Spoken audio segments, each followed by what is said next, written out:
Welcome to the channel everyone. फिर से तुम सबका स्वागत है। मेरे साथ मैं हूं ऋषभ शर्मा।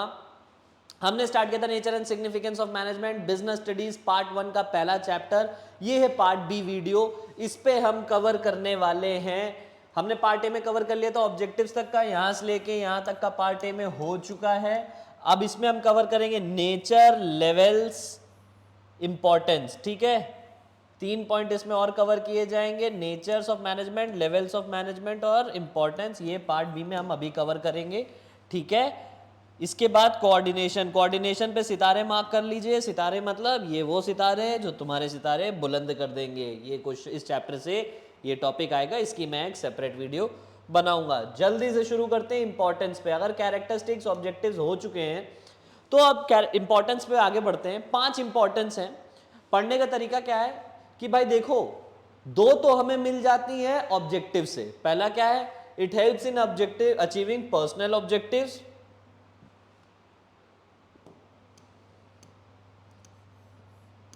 ये 2 मिल गई हमें ऑब्जेक्टिव से, और ये 3 मिल गए हमें कैरेक्टरिस्टिक्स से। 3 कैरेक्टरिस्टिक्स, 2 ऑब्जेक्टिव्स मिला दो, इंपॉर्टेंस तैयार है मैनेजमेंट की, कभी नहीं भूलोगे। पहला क्या है, it helps in achieving group goals. Group goals मतलब मैनेजमेंट कभी खुद के लिए नहीं होता है, ग्रुप एक्टिविटी के लिए होता है। कैरेक्टरिस्टिक्स पढ़ी थी, वही है। It increases efficiency. इफिशिएंसी का मतलब क्या होता है, कॉस्ट कम, मिनिमम कॉस्ट, मैक्सिमम आउटपुट। ये हो गया इंक्रीजेस कॉस्ट। अब देखो, इंक्रीजेस एफिशिएंसी को मैं यहां एक्सप्लेन कर दे रहा हूं। ठीक है, पॉइंट नंबर 2 इधर एक्सप्लेन कर दे रहा हूं, ध्यान से देखना। How do management helps in increasing efficiency. अगर किसी भी चीज की इफिशिएंसी बढ़ानी है तो उसकी कॉस्ट कम कर दो। कॉस्ट कम है, लागत ही कम है, तो वो इफिशिएंट है। ठीक है, अब मैनेजमेंट ये कैसे करता है भाई, management helps in reducing cost. Cost कम हो जाती है कब, जब मैनेजर लगातार planning, organizing, staffing, directing, controlling ये सारे फंक्शन करता है। तो management increases efficiency how, by reducing cost with the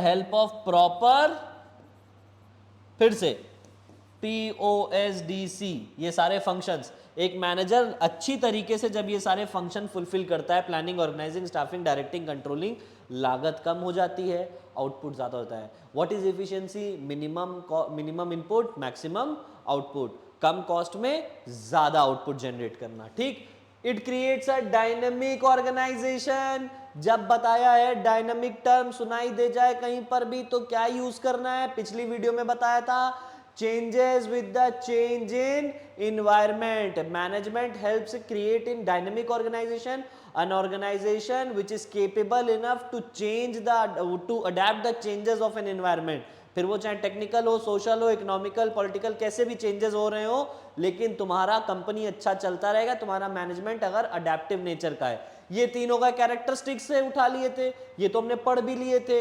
2 पढ़ते हैं ऑब्जेक्टिव से। पहला है रहा है helps in achieving personal objective. Personal objectives क्या थे, fair salary, development of employees, healthy working environment, ये सारी चीजें, कॉम्पिटिटिव एनवायरनमेंट क्रिएट करना। और helps in development of society, ये किससे रिलेट कर गया, सोशल एनवायरनमेंट से, सोशल ऑब्जेक्टिव ऑफ मैनेजमेंट से, जो कि हमने कवर करके रखा हुआ था। देख लो भाई, वापस दिखा देता हूं। सोशल ऑब्जेक्टिव्स ये सारे, पर्सनल ऑब्जेक्टिव ये सारे, ये दोनों तो इंपॉर्टेंस हो गए। बाकी हमने जो कवर किया था कैरेक्टरिस्टिक से, एक था ग्रुप एक्टिविटी, एक डायनामिक, और तीसरा था हमारा क्या, इफिशियंसी। वो हमारा मीनिंग से हो गया, लेकिन आप इफिशियंसी रिलेट कर सकते हो इनमें से किसी भी पॉइंट से। ठीक है, आगे नहीं कंफ्यूज होना।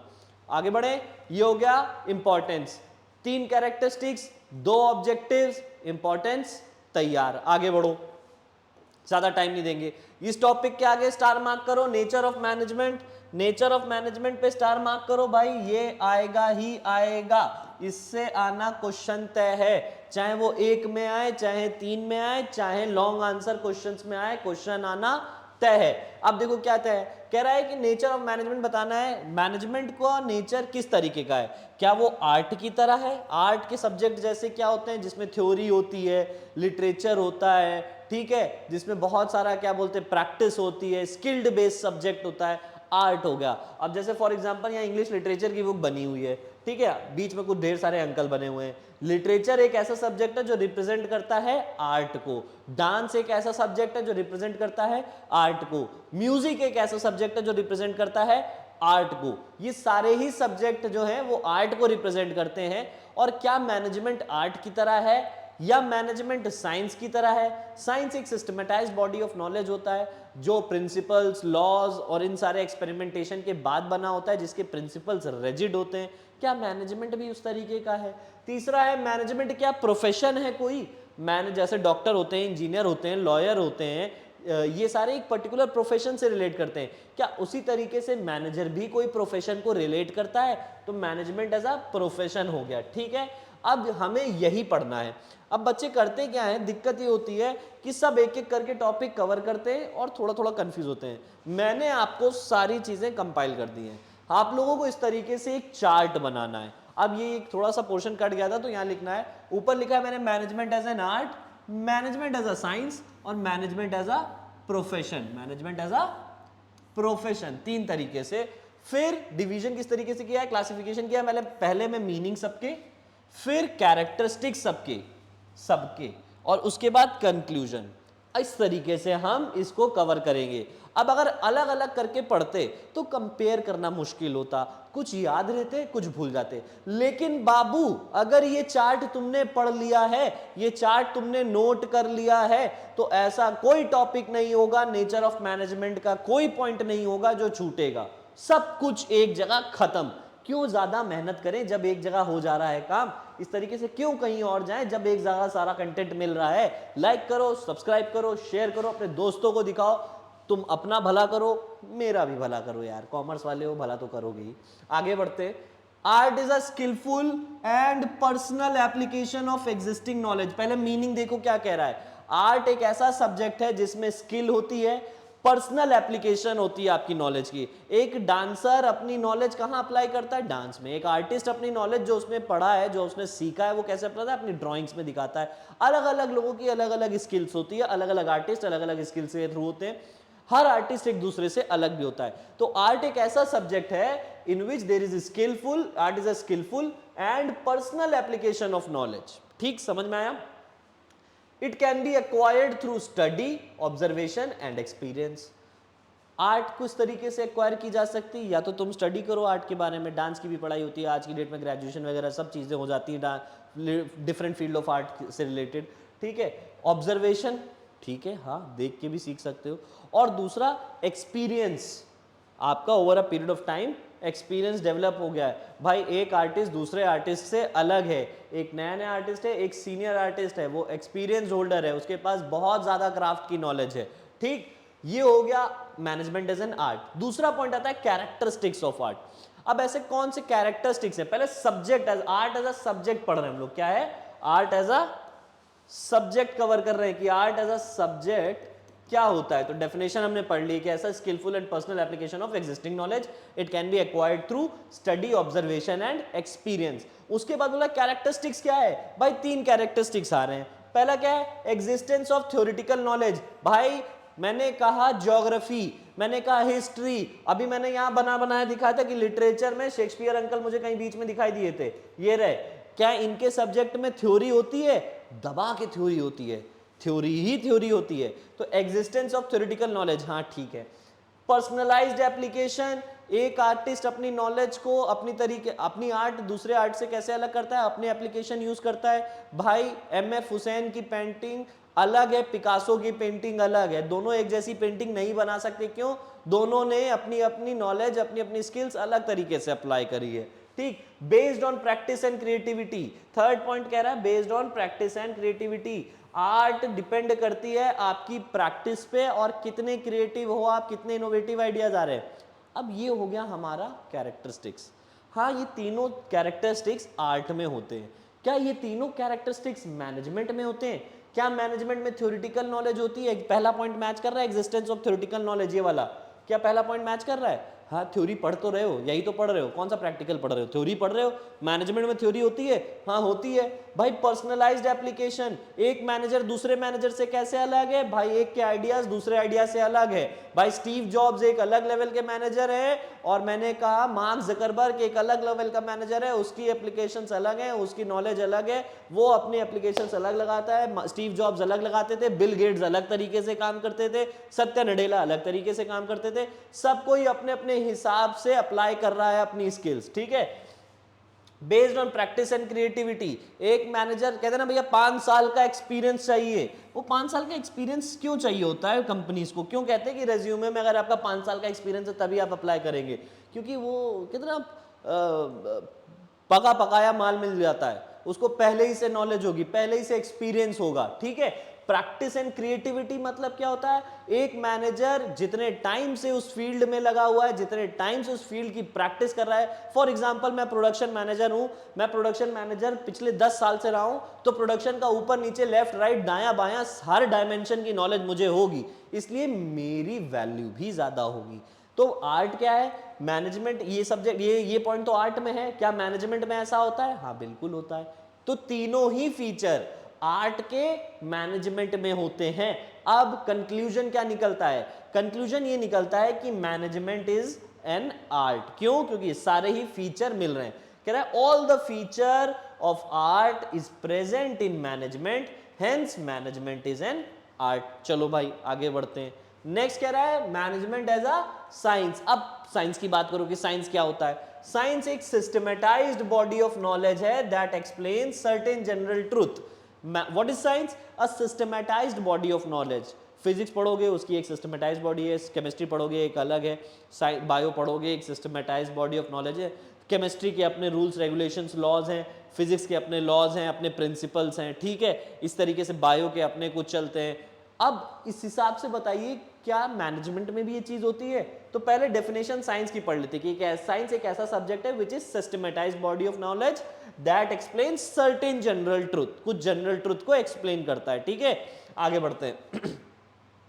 सिस्टमेटाइज्ड बॉडी ऑफ नॉलेज मतलब क्या होता है। सिस्टमेटाइज्ड बॉडी ऑफ नॉलेज जो एक पर्टिकुलर फील्ड से ही रिलेटेड है, कॉम्पैक्ट नॉलेज जिसके रूल्स रेगुलेशंस चेंज नहीं होते हैं, ठीक। Principle based on experimentation, science में जो प्रिंसिपल बनते हैं वो बहुत टाइम के ऑब्जर्वेशन और एक्सपेरिमेंटेशन के बाद बनते हैं, ऐसे ही नहीं हवा में बन गए, ठीक। यूनिवर्सल वैलिडिटी, तीसरा पॉइंट क्या है, साइंस के प्रिंसिपल हर जगह अप्लाई होते हैं, यूनिवर्सली वैलिड होते हैं, ठीक है।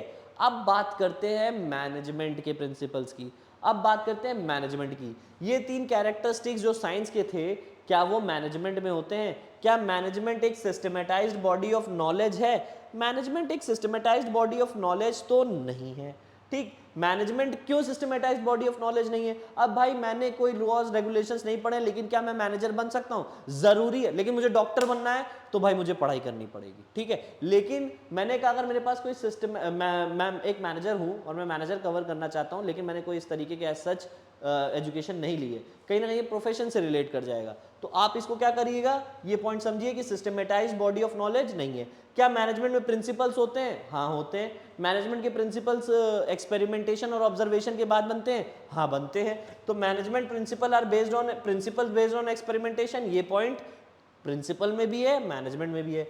मैनेजमेंट के प्रिंसिपल्स यूनिवर्सली वैलिड होते हैं, हाँ वैलिड होते हैं, छोटी बड़ी हर ऑर्गेनाइजेशन में लगते हैं, लेकिन फ्लेक्सिबल नेचर के होते हैं। फ्लेक्सिबल नेचर के होते हैं, सर ये क्या बोल दिया। मैनेजमेंट के प्रिंसिपल सिचुएशन के हिसाब से लगते हैं, साइंस के प्रिंसिपल सिचुएशन जैसी भी हो वही लगेंगे। मिरर फॉर्मूला जो था वो था, जो न्यूटन्स लॉ ऑफ मोशन है वो आज भी वही है, उसको चेंज नहीं किया जा सकता, वो स्टैटिक है, ठीक है। ये हो गया, तो ये 2 पॉइंट मिल गए। अब कंक्लूजन क्या निकल के आता है, कंक्लूजन ये निकल के आता है कि it is a social science, इसको सॉफ्ट साइंस कहते हैं, different from exact science like physics biology as it deals with human behavior। यहां पर it deals with human behavior। ओहो बाप रे बाप, ठीक है। ये देखिएगा टेक्नोलॉजी में थोड़ा सा हाथ तंग हो गया है मेरा, अभी इसको सीखना है मुझे, ठीक है। यहाँ पर ह्यूमन आपके उसमें नहीं आ रहा होगा स्क्रीन पे, नीचे लिखा है ह्यूमन बिहेवियर, ठीक है। मैनेजमेंट में क्या है, अब मैनेजमेंट का कंक्लूजन क्या निकल कर आता है साइंस, कि मैनेजमेंट फुल फ्लेज्ड साइंस नहीं है, it is a soft science और एन इनएग्जैक्ट साइंस। क्यों है ऐसा, क्योंकि सारे फीचर मैच नहीं करते हैं साइंस के मैनेजमेंट से। आगे बढ़ते हैं, management as a profession, what is a profession. आप किसी पर्टिकुलर प्रोफेशन में हो तो इसका मतलब क्या है, आप एक ऐसी इकोनॉमिक एक्टिविटी में हो, आप एक एक्टिविटी कर रहे हो जिसके लिए सेट ऑफ नॉलेज की जरूरत है, स्पेशल नॉलेज की जरूरत है।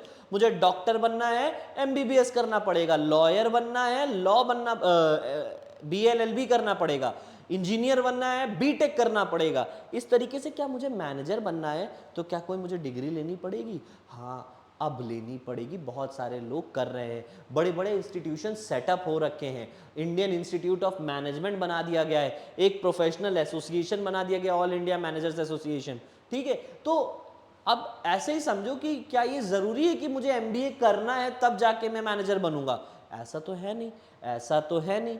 खैर आगे बढ़ते हैं, पहले डेफिनेशन की बात करो। डेफिनेशन क्या कर रहा है, it is an economic activity that required special knowledge and skills, example doctor and engineer. एक ऐसी एक्टिविटी जिसके लिए तुम्हें सेट ऑफ स्पेशल नॉलेज और स्किल्स की जरूरत पड़नी ही पड़नी है, वरना तुम उस प्रोफेशन में नहीं जा सकते। आगे बढ़ो, well defined body of knowledge, well defined body of knowledge, जहां अब well defined body of knowledge, law करने जा रहे हो तो तुम्हें सीधा सीधा लॉ से रिलेटेड सारी चीजें बताई जाएंगी, डॉक्टर बनने जा रहे हो तो मेडिसिन से रिलेटेड बताई जाएगी। It's a well defined body of knowledge related to your profession, ठीक।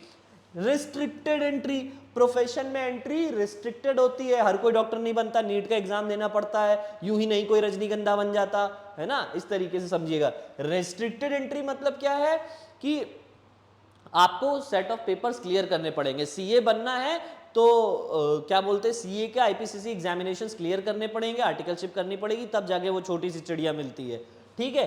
प्रोफेशनल एसोसिएशन, ये पॉइंट मैं बताता हूं। अब भाई देखो, इन सब की प्रोफेशनल एसोसिएशन होती है, इन सब की प्रोफेशनल एसोसिएशन होती है। जैसे सपोज करो सीए बनना है तो Indian institute of chartered accountant India, इसकी मेंबरशिप लेनी पड़ती है। मैंने कहा मुझे लॉयर बनना है तो मुझे बार काउंसिल की मेंबरशिप, बार काउंसिल का मेंबर बनना पड़ेगा, ठीक है। इस तरीके से इन सब की प्रोफेशनल एसोसिएशंस होते थे। ये सब क्या है, दीज आर एसोसिएशन। इन एसोसिएशन का काम क्या होता है, इन एसोसिएशन का काम होता है रूल्स लेट डाउन करना। इन एसोसिएशन का काम क्या होता है, rules and regulation let down करना पर्टिकुलर प्रोफेशन से रिलेटेड, ठीक है। अब आगे बढ़ते हैं, management follows ethical code of conduct. अब ये जो प्रोफेशन है कुछ एक ethical code of conduct follow करते हैं। सीधी भाषा में देखो, डॉक्टर सफेद पहनता है, वकील काला पहनता है, ठीक है। अब ये क्या जरूरी है मैनेजर्स को, किसी में अगर मैनेजर बनना है तो आपको कुछ इस तरीके के कोड ऑफ कंडक्ट फॉलो करने हैं, ये तो डिपेंड करता है कि एम्प्लॉयर क्या कह रहा है, उस पर बात आती है। Ethical code of conduct profession में होता है, ठीक। Next, service motive. प्रोफेशनल्स जो होते हैं कोई सामान नहीं बेचते हैं कि बिजनेस कर रहे हैं सामान बेच रहे हैं, नहीं नहीं नहीं नहीं, वो अपनी सर्विसेज प्रोवाइड कर रहे हैं और बदले में फीस लेते हैं। सर्विसेज प्रोवाइड करी, बदले में आपसे फीस चार्ज करी। ये हो गया 5 point management as a profession के। अब आगे देखो, क्या ये पांचों के पांचों पॉइंट, क्या ये पांचों के पांचों पॉइंट, ठीक, क्या ये पांचों के पांचों पॉइंट हमारे मैनेजमेंट में आते हैं कि नहीं आते? तो चलो भाई देखो क्या कह रहा है। मैंने कहा मैनेजमेंट एक well defined body of knowledge है, आज की डेट में है। आज की डेट में तुम करने जाओगे, मैनेजमेंट की पढ़ाई करने जाओगे तो तुम्हें बीबीए, एमबीए, बड़े बड़े इंस्टीट्यूशन सेटअप किए गए हैं। लेकिन ये कहना कि मैनेजमेंट में एंट्री रिस्ट्रिक्टेड है, क्या ऐसा पॉसिबल है? क्या आज की डेट में अगर आपको मैनेजर बनना है तो आपको एमबीए करना ही करना है? ये तो नहीं है। तो ये पॉइंट तो मैच नहीं कर रहा है। क्या ये जरूरी है कि एथिकल कोड ऑफ कंडक्ट हमें कोई फॉलो करना है जो हमारे रेगुलेशंस बनाए गए, ऑल इंडिया मैनेजमेंट एसोसिएशन ने बनाया है, प्रोफेशनल एसोसिएशन ने? ऐसा तो कुछ पता नहीं है, ऐसा तो कुछ हो भी नहीं रहा है, ठीक है। प्रोफेशनल एसोसिएशन होती है, पहले नहीं थी अब है। पहले तो कोई मैनेजर, कोई भी मैनेजर बन सकता है, आज की डेट में ऑल इंडिया मैनेजर्स एसोसिएशन है। तो कुछ पॉइंट्स मिलते हैं, कुछ पॉइंट नहीं मिलते हैं। इसमें भी सिर्फ मैनेजमेंट एक ऐसा है, management is full fledged art, इसमें बताया गया है कि सारे ही पॉइंट मैनेजमेंट के आर्ट में मिलते हैं, इसलिए मैनेजमेंट इज एन आर्ट। तो कंक्लूजन क्या निकल के आता है? कंक्लूजन ये निकल के आता है कि management is not full fledged profession, however it is moving towards it. Management कोई पूरी तरीके से एक फुल फ्लेज्ड प्रोफेशन नहीं है जिसकी आपको मेंबरशिप लेनी है, फिर प्रोफेशनल एसोसिएशन से जुड़ना है, फिर एग्जाम देना है, तब ना जाके मैनेजर बनोगे। ऐसा नहीं है, ऐसा फंडा नहीं है। ठीक है, आगे बढ़े, आगे बढ़े। Management is not a full fledged profession, however it is moving towards it. चलिए आगे बढ़ते हैं। अब अगला क्वेश्चन आता है, अगला टॉपिक हमने 3 चीजें कवर कर ली, मीनिंग, कैरेक्टरिस्टिक्स, कंक्लूजन। इसको इसी तरीके से लिख लो, सारी चीजें एक बार में कवर। अब वापस पीछे चलेंगे, इंपॉर्टेंस पे टिक किया, नेचर ऑफ मैनेजमेंट पे सारे पॉइंट टिक किए, नोट्स भी बनते चले जा रहे हैं और काम भी कंप्लीट होता जा रहा है। आखिरी टॉपिक है लेवल्स ऑफ मैनेजमेंट। भाई देखो, लेवल्स ऑफ मैनेजमेंट पढ़ाने जा रहे हैं इस वीडियो का आखिरी टॉपिक। लेवल्स ऑफ मैनेजमेंट, देखो एक मैनेजमेंट हायरार्की चलती है। मैनेजमेंट हायरार्की का ट्रायंगल कुछ इस तरीके का बनता है। जो सबसे ऊपर होते हैं अंबानी जैसे लोग, उसमें कौन कौन आता है? कंपनी का CEO, vice president, board of directors और एटसेट्रा। ये सारे लोग कंपनी के टॉप लेवल मैनेजमेंट का हिस्सा होते हैं। ये बेसिकली प्लान्स बनाते हैं, ये कंपनी का विजन डिसाइड करते हैं, यही पॉलिसीज और प्रोसीजर बनाते हैं जो कि कंपनी के नीचे लोअर और मिडिल लेवल मैनेजमेंट में फॉलो किया जाता है। ठीक है, तो ये टॉप लेवल मैनेजमेंट का हिस्सा है। मिडिल लेवल मैनेजमेंट में आ जाते हैं department heads, divisional heads, executives, ये सारे। तो HODs, division heads, regional manager, ये सब किसका पार्ट है? मिडिल लेवल मैनेजमेंट का। किसका पार्ट है? मिडिल लेवल मैनेजमेंट का। नेक्स्ट आता है lower level management. Lower level management वो होते हैं जिसमें फोरमैन, वर्कर, फैक्ट्री, छोटे मोटे ऑफिसर्स, क्लर्क्स वगैरह, ये सारे लोग आ जाते हैं। ये लोअर लेवल मैनेजमेंट का बात होती है, बेसिकली फैक्ट्री लेवल की बात हो गई। अब ये मेरे एक मैनेजमेंट हायरार्की के हिस्सा होते हैं, टॉप लेवल, मिडिल लेवल और लोअर लेवल। जैसे जिस लेवल में लोग होते हैं उस लेवल के उनका काम होता है। अब एक बात बताइए, सबसे ज्यादा अथॉरिटी किसके पास होगी? टॉप के पास। तो अथॉरिटी कैसे फ्लो करती है? डाउनवर्ड्स। अथॉरिटी कैसे फ्लो करती है? डाउनवर्ड। सबसे ज्यादा टॉप, फिर मिडिल, फिर लोअर। और रिस्पॉन्सिबिलिटी कैसे, रिस्पॉन्सिबिलिटी और आंसरेबिलिटी कैसे फ्लो करती है? अपवर्ड। ठीक है, रिस्पॉन्सिबिलिटी मैं यहां पर ऐसे बताता हूं, रिस्पॉन्सिबिलिटी कैसे? इस तरीके से, रिस्पॉन्सिबिलिटी एंड अकाउंटेबिलिटी, जवाबदेही कैसे चलती है? अपवर्ड। भाई lower level management middle level management को जवाब देता है, middle level management top level को जवाब देता है, टॉप लेवल कंपनी के इन्वेस्टर्स और स्टेक होल्डर्स या शेयर होल्डर्स को देते हैं। आगे बढ़ते हैं। जब अब एक ये चार्ट है, थोड़ा सा ब्लर हो रहा होगा, लेकिन ये अगर आपने याद कर लिया, लेवल्स ऑफ मैनेजमेंट से कहीं से कोई भी कुछ भी क्वेश्चन पूछ ले, कतई नहीं भूलोगे। कहीं से कुछ पूछ ही नहीं, इसके अलावा और कहीं से कुछ नहीं आएगा। देखो क्या कह रहा है, कह रहा है लेवल्स ऑफ मैनेजमेंट ये फंक्शंस हैं, these are what? Functions of levels of management, these are what? Functions of levels of management. आपको यही याद करने हैं। भाई टॉप लेवल मैनेजमेंट का काम क्या होता है? अंबानी क्या करता है? It helps in determining objectives. पहला पॉइंट क्या है? Determining objectives. दूसरा कह रहा है फ्रेमिंग प्लान्स एंड पॉलिसीज। कौन बनाता है प्लान्स एंड पॉलिसीज? अंबानी साहब। तीसरा ऑर्गेनाइजिंग एक्टिविटीज। ऑर्गेनाइजिंग एक्टिविटीज की मेरी ऑर्गेनाइजेशन में क्या काम होगा? प्रोडक्शन होगा, फाइनेंस होगा, रिसर्च होगा, मार्केटिंग होगा। ये चारों काम कौन डिसाइड कर रहा है? टॉप लेवल ने बताया कि यही 4 काम होंगे, तो 4 डिपार्टमेंट बना दिए। Organizing activities, assembling all the resources, इसमें लिखा है असेंबलिंग ऑल द रिसोर्सेज। अब human resource, physical resource, financial resource, ये मिडिल लेवल मैनेजमेंट वाले लाके देंगे कि जो टॉप लेवल मैनेजमेंट वाले वो लाके देंगे? जाहिर सी बात टॉप लेवल मैनेजमेंट लाके देगा। Welfare and survival of organization, who is responsible for the welfare and survival of organization? Top management, क्योंकि उन्हीं की प्लान्स, उन्हीं की पॉलिसीज तुम फॉलो करोगे। ठीक है, मतलब कि employee. Liaison with the outside world, अच्छा इसका मतलब क्या होता है? आउटसाइड वर्ल्ड, जब बाहर के वर्ल्ड से डीलिंग, बाहर के कॉम्पिटिटर से डीलिंग की बात होती है, तो कोई मिडिल लेवल मैनेजमेंट का बंदा जाता है कि टॉप लेवल के हेड की बात होती है? टाटा मोटर्स ने लैंड रोवर की गाड़ियों को खरीदा, जैगुआर को खरीदा, ठीक है। तो जब टाटा मोटर्स ने, टाटा ने लैंड रोवर की डील फाइनल की होगी तो रतन टाटा साइन करने गए होंगे कि कोई हेड ऑफ डिपार्टमेंट गया होगा साइन करने? रतन टाटा खुद गए होंगे। तो ये हो गया liaison with the outside world, बाहर की दुनिया से जो भी लेना देना है ये सब टॉप लेवल मैनेजमेंट के बारे में आता है, टॉप लेवल मैनेजमेंट देखता है। To integrate diverse element and coordinate the activities, 7th point, ठीक। Analyse business environment and its implication. Business environment जैसे टेक्निकल, पॉलिटिकल, ये सारे इन्वायरमेंट की अगर मैं बात करूं तो ये सब का एनालाइजेशन कौन करता है? इन सब को एनालाइज कौन करता है? Top level. क्योंकि मिडिल और लोअर लेवल वाला तो चुपचाप जाएगा, सैलरी उठाएगा, काम करेगा, सैलरी उठाएगा, घर चलाएगा, उसको मतलब नहीं है मार्केट में क्या हो रहा है, उसको अपने सैलरी से मतलब है। बाकी ये जो बिजनेस इन्वायरमेंट स्टडी करने वाले लोग होते हैं ये हमारे टॉप लेवल मैनेजमेंट के लोग होते हैं, क्योंकि यही प्लानिंग करेंगे अगले साल की। Next, middle level management. अब मिडिल लेवल मैनेजमेंट ना एक लिंक की तरह होता है बिटवीन टॉप और लोअर। टॉप लेवल प्लानिंग करता है, मिडिल लेवल उसको इंप्लीमेंट कराता है, लोअर लेवल फॉलो करता है, ठीक है। तो सबसे पहला क्या है?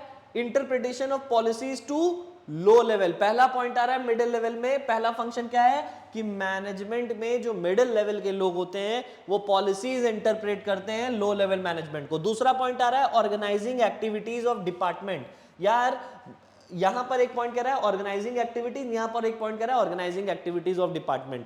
फर्क क्या हो गया भाई? देखो, टॉप लेवल मैनेजमेंट ये डिसाइड करता है कि ऑर्गेनाइजिंग डिपार्टमेंट बनेंगे, कितने डिपार्टमेंट बनेंगे, प्रोडक्शन, फाइनेंस, रिसर्च, ये उसने डिपार्टमेंट बना दिए, ये उसने ऑर्गेनाइजिंग फंक्शन कर दिया है। अब डिपार्टमेंट के अंदर का काम अंबानी थोड़ी देखेगा, वो तो मिडिल लेवल मैनेजमेंट देखेगा। तो क्या कह रहा है? Organizing activities of department. Next, recruitment and selection of employees. ये कौन करता है भाई? जूनियर मैनेजर्स, जो मैनेजर्स होते हैं, जो एम्प्लॉयज होते हैं, जो केबिन में बैठ के हमारे तुम्हारे लिए काम कर रहे होते हैं, ऑर्गेनाइजेशन के लिए काम कर रहे होते हैं, उनका रिक्रूटमेंट अंबानी नहीं करता है, उनका recruitment divisional head, department head करते हैं। Next, 4th point, motivating people to perform their best. लोगों को मोटिवेट करना एक मैनेजर का काम होता है, उनको डायरेक्ट करना, डायरेक्टिंग का एक फंक्शन होता है उनको मोटिवेट करना। ये पॉइंट हो गया 4th point, motivating people to perform their best. 5th point, controlling and instructing employees. Controlling and instructing employees. अब एम्प्लॉइज से डील अंबानी नहीं करेगा, ये सब किसका काम आ रहा है? ये सारे फंक्शन डील कर रहे हैं किससे? ये हमारे डील कर रहे हैं मिडिल लेवल मैनेजमेंट से। एम्प्लॉइज से बात करनी है, middle level management. Cooperate with other department. सारे डिपार्टमेंट जैसे कि मैंने कहा फाइनेंस, रिसर्च, मार्केटिंग आपस में कोऑर्डिनेट करते हैं और कॉर्पोरेट करते हैं, ये भी मिडिल लेवल मैनेजमेंट ही देखता है। आइए बढ़ते हैं सुपरवाइजरी लेवल या लोअर लेवल या फैक्ट्री लेवल, कुछ भी कहना चाहो कह दो। सुपरवाइजरी लेवल में क्या होता है? It represent the grievances of a worker. Factory में जो वर्कर काम कर रहे हैं उनके ग्रीवियंसेस कौन देखता है? Lower level management. दूसरा कह रहा है ये मेंटेन करना गुड वर्किंग कंडीशन, मशीनरी चल रही है नहीं चल रही है, एसी चल रहा है नहीं चल रहा है, वर्कर्स के लिए जो टूल्स है ये सारी चीजें मेंटेन है कि नहीं, ये सब कौन देखता है? Supervisor. Safety of worker, same point. 4th point, helping middle level management in recruitment and selection. जब मिडिल लेवल मैनेजमेंट रिक्रूटमेंट और सिलेक्शन करता है तो उसमें मीनियल्स की जरूरत पड़ती है, बहुत सारे लोअर या सुपरवाइजरी स्टाफ की जरूरत पड़ती है, वो स्टाफ लोअर लेवल मैनेजमेंट से आता है, ठीक है। 5th point, welcoming suggestion of workers. Workers के सजेशन, जैसे जो फैक्ट्री वर्कर्स हैं अगर वो अपना कोई आइडिया प्रेजेंट करना चाह रहे हैं जिससे कंपनी की कॉस्ट कम हो सकती है तो ये कौन देखता है? सुपरवाइजरी लेवल पे देखता है। मेंटेनिंग क्वालिटी स्टैंडर्ड्स, क्योंकि फैक्ट्री का काम होता है लोअर लेवल के हाथ में, तो प्रोडक्ट की क्वालिटी एट द एंड कौन देखता है? ये जो फैक्ट्री में काम कर रहे वर्कर होते हैं, इन्हीं की जिम्मेदारी होती है maintaining quality standards. Boosting the moral of workers, boosting the moral of workers, 7th point, ठीक है। यहां तक हमने कवर कर लिया। इतने पॉइंट अगर आपने याद कर लिए आपके वारे न्यारे हो जाएंगे, आपके सितारे बुलंद हो जाएंगे। एक बार मैं साइड हट जाता हूं, मैंने सारे पॉइंट रीड करके एक्सप्लेन भी कर दिए हैं, फटाफट इसको तैयार कर लेना, इसका चार्ट बना लेना, 2 बार प्रैक्टिस करना और ये पूरा टॉपिक खत्म। यहां तक कंप्लीट होती है हमारी नेचर एंड सिग्निफिकेंस की पार्ट बी। एक बार मैं हट जा रहा हूं, ठीक है, इसका आप फोटो खींच लीजिएगा, क्या बोलते पॉज करके लिख लीजिएगा, कोई टेंशन नहीं। मिलते हैं नेक्स्ट क्लास में। Thank you class.